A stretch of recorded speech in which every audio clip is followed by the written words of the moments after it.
Hello everyone, स्वागत है आप सबका आपके अपने यूट्यूब चैनल KW क्लासेस पर। और मैं सुनील कुमार लेकर आया हूं क्लास 10th का अगला टॉपिक। लास्ट ये वीडियो में जो हमने बात की थी वो डाइजेस्टिव सिस्टम के एक पार्ट जैसा हमने कहा था स्टमक यानी अमाशय पे बात की थी।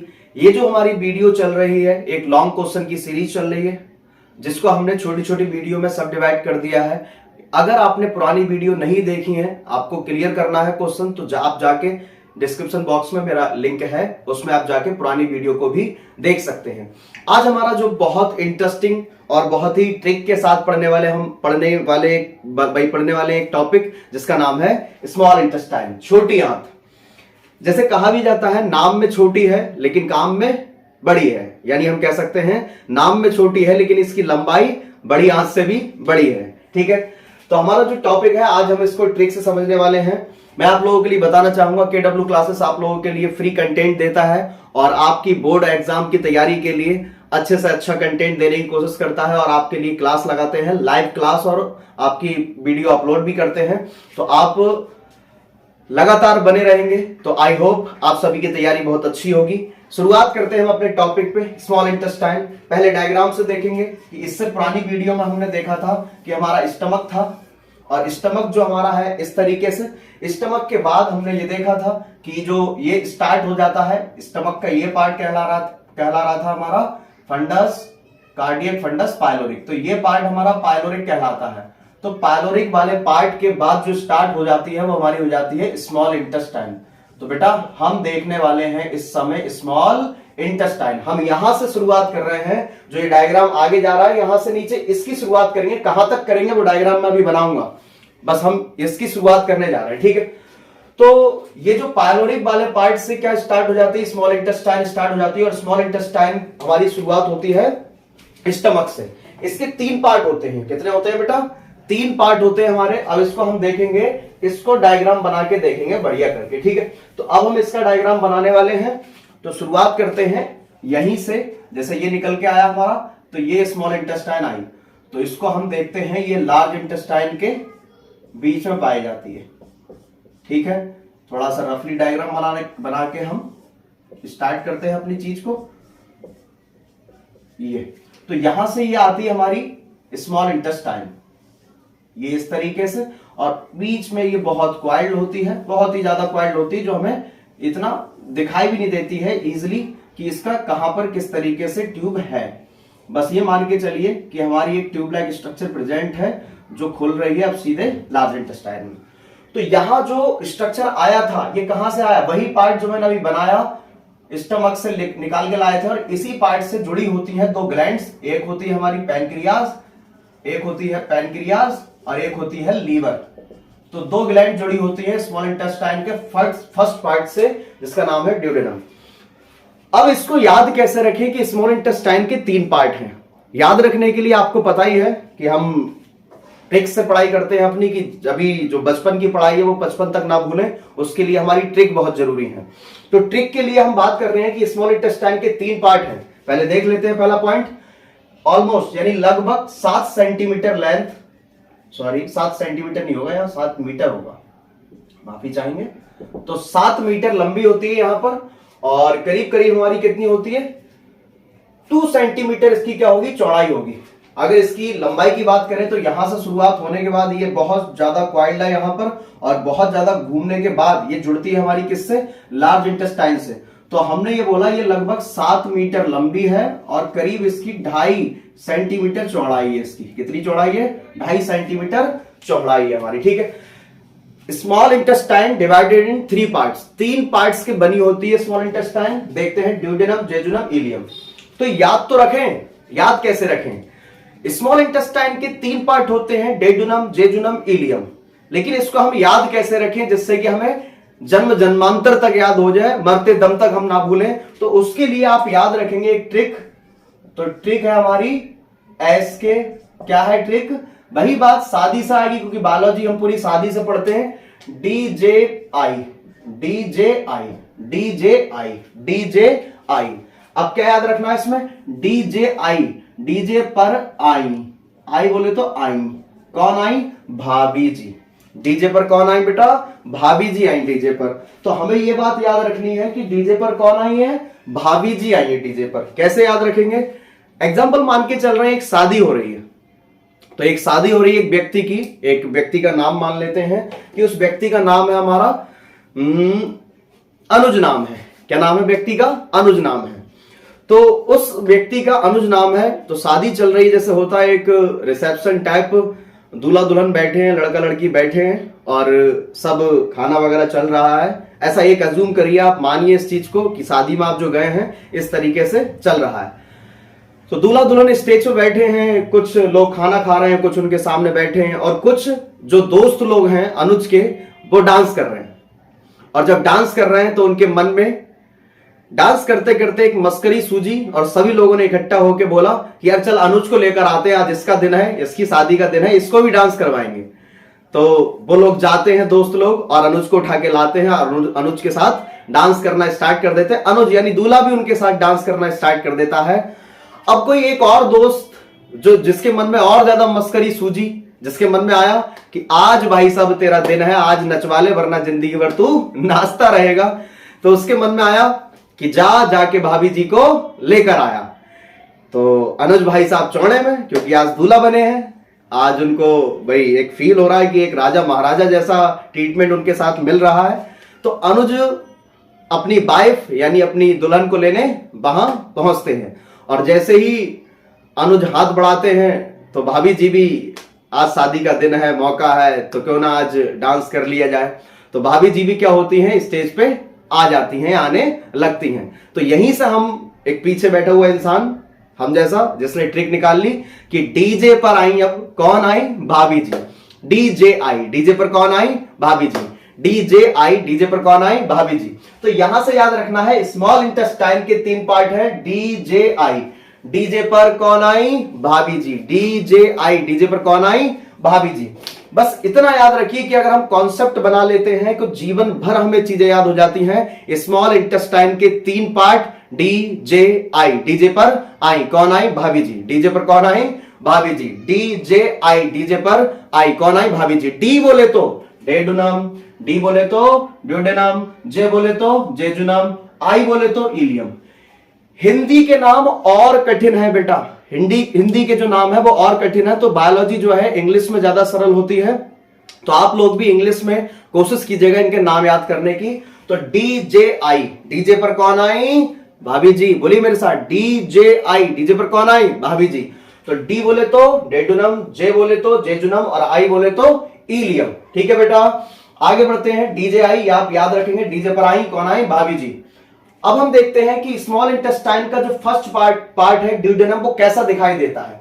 चलिए, तो ये हमने देखा था अभी कि हमारा स्टमक था, स्टमक से ये पार्ट निकल के आता है इस तरीके से। ठीक है, मैं थोड़ा सा हल्का डायग्राम बना रहा हूं जिससे कि आप स्मॉल इंटेस्टाइन को अच्छे से देख सके। तो यहीं से 2 ग्लैंड जुड़ी होती है, पैनक्रियाज, लीवर, और हमारा जो आगे का पार्ट था ये आता है जिसे हम ड्यूडेनम बोलते हैं। ये एक यू आकार का स्ट्रक्चर होता है, यू शेप स्ट्रक्चर है। ठीक है, यू शेप्ड स्ट्रक्चर है, कौन सा? हमारा ड्यूडेनम वाला। ड्यूडेनम वाले पार्ट से ही 2 ग्रंथियां जुड़ी रहती हैं, लीवर और पैनक्रियाज। ठीक है बेटा, ये कहां से आता है? ये आता है स्टमक के पाइलोरिक पार्ट से जुड़ा होता है। तो हमारा जो शुरुआत होता है ड्यूडेनम, वो कहां से शुरू होता है? स्टमक के पाइलोरिक वाले पार्ट से स्टार्ट होता है। तो लिखा भी है, बात कर लेते हैं जो आपके नोट्स हैं वो। यह स्मॉल इंटेस्टाइन का प्रॉक्सिमल पार्ट होता है। प्रॉक्सिमल मतलब पहला पार्ट होता है भाई, स्टार्टिंग वाला पार्ट होता है।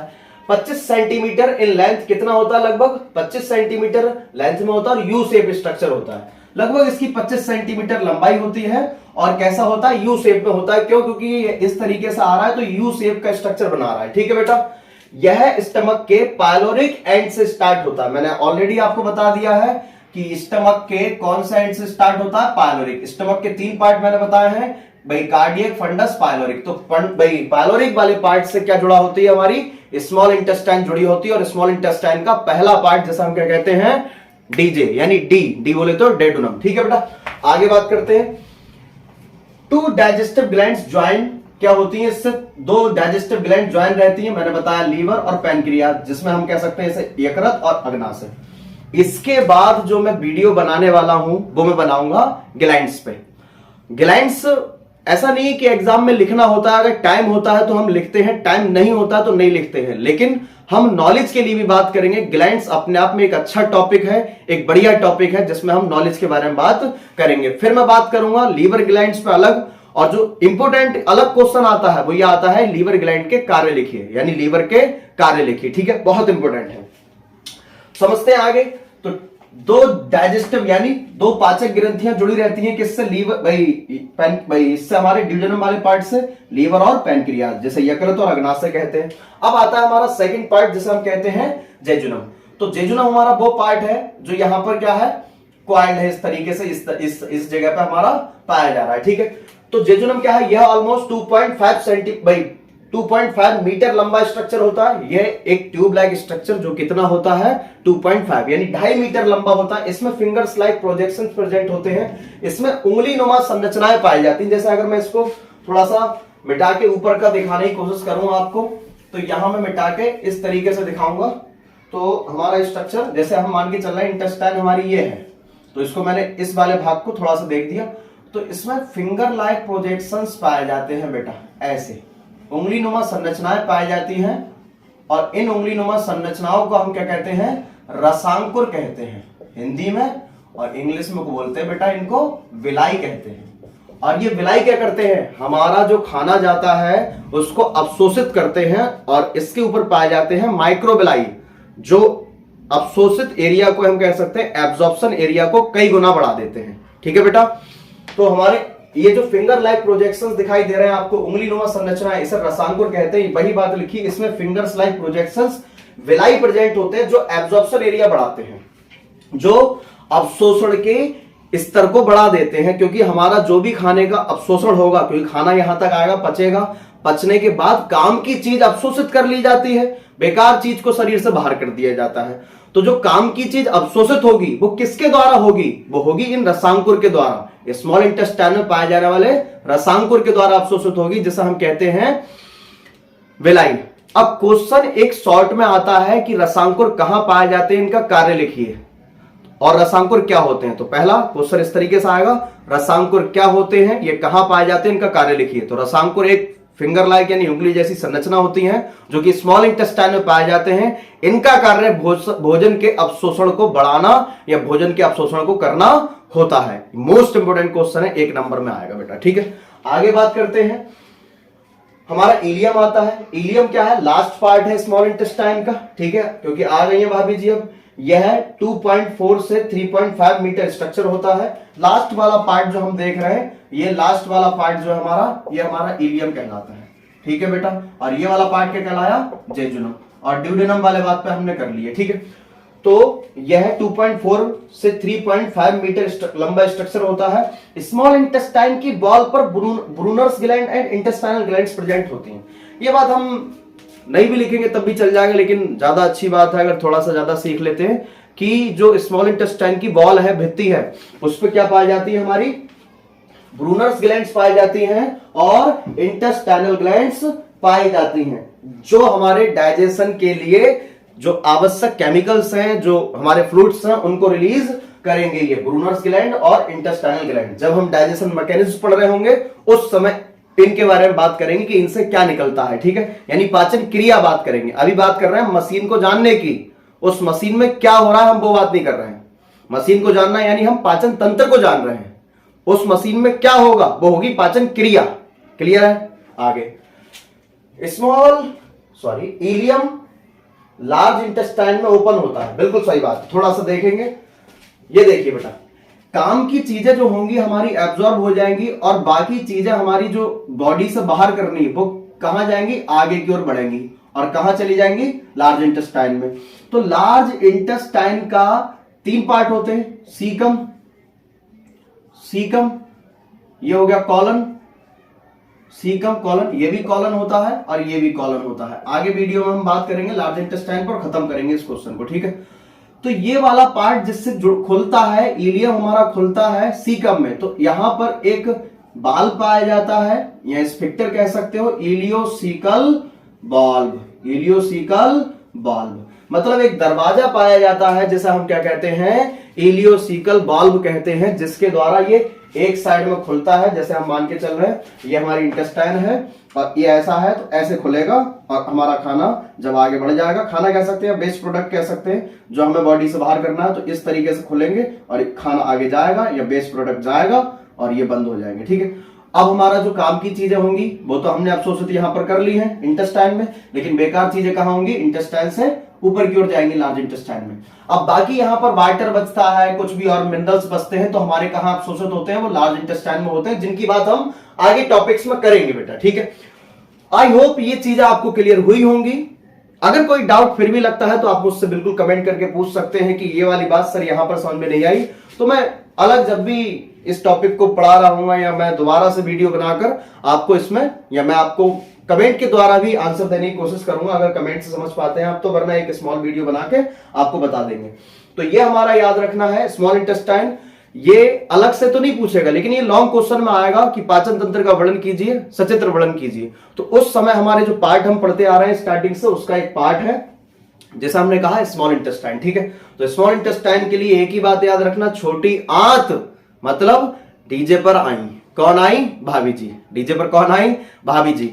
तो इतना याद रखिए, डीजे पर आई भाभी जी और अनुज जी के साथ हमारा डांस किया भाभी जी ने, और शादी जब हो रही है तो इतना याद रखिए, बायोलॉजी आपको समझ में आएगी वहीं पर। शादी में जब आप होंगे तो आपको बायोलॉजी याद आ रही होगी, ये मेरा वादा है आपसे। अगले आने वाली ग्लैंड्स में हम बात जब करेंगे और भी शादी याद आएगी आपको। तो शादी में जब जब आप जहां जहां जाएंगे वहां वहां आपको बायोलॉजी याद आएगी, ये मेरा प्रॉमिस है आपसे। ठीक है, तो स्मॉल इंटेस्टाइन की बातें आपने समझ ली होंगी। आई होप आपको चीजें समझ में आई होंगी।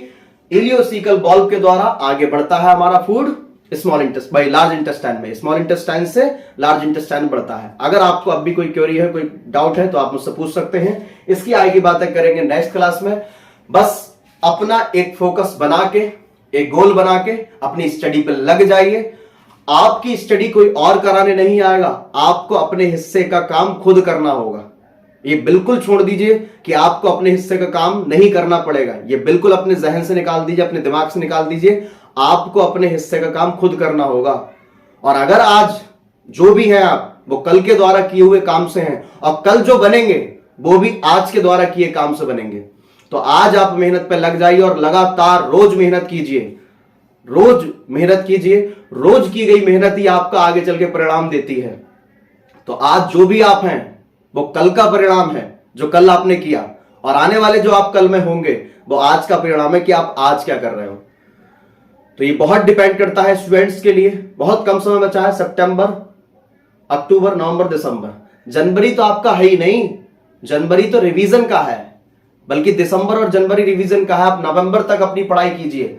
मैं यहां से कोशिश कर रहा हूं, बाकी ऑफलाइन क्लासेस में तो हमारा है ही, यहां से कोशिश कर रहा हूं कि आप जो भी दूर दराज के बच्चे हैं जो नहीं पढ़ पाते हैं वे अच्छे से पढ़ सकें। तो बेटा एक चीज याद रखिए, आपकी पढ़ाई है, आपको सब कुछ करना है, तो आपकी ही जिम्मेदारी है, आपको पूरा करना पड़ेगा। कोई और आपकी पढ़ाई कराने नहीं आएगा, आपकी जिम्मेदारी है। ठीक है बेटा, तो इसकी आगे की बातें नेक्स्ट वीडियो में करेंगे। अगर आपको वीडियो अच्छी लगी हो तो लाइक कीजिएगा, और नेक्स्ट वीडियो में हम बात करेंगे लार्ज इंटेस्टाइन के बारे में। छोटी वीडियो आएगी, उसको खत्म करेंगे। मिलते हैं नेक्स्ट क्लास में, तब तक के लिए जय हिंद।